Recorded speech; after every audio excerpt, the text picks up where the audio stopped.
Hi again, welcome to Pro Tips. My name is Dave Dahl. Now today's question comes from Tom in Pasadena, who asked me to describe the differences between bone, fossilized ivory, tusk, and corian, basically materials that we use here at the factory for nuts, saddles, and bridge pins, and how it affects the sound. Well, it's one of the easiest things that you can experiment with, especially when we're talking about bridge pins and saddle, because they pull right out unless it's a glued in, like on a D18 Golden Era, for example, where the saddle is glued in. But if it's something that you can just switch out easily, you can experiment and see what sound works better for you.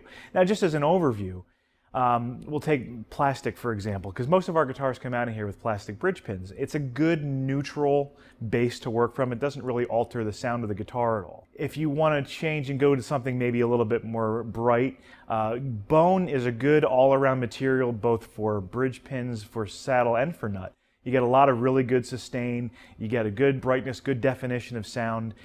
If you want to back off from the brilliance a little bit, you could try something like fossilized ivory in your saddle. That'll give you about the same tonal qualities, but a little bit warmer. Tusk, spelled T-U-S-Q, is a man-made material that we use primarily on guitars that have electronics in them.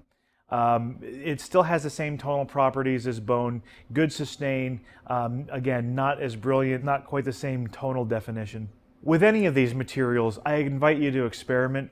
You don't necessarily have to have matching sets. You don't have to have a bone nut with a bone saddle with bone bridge pins.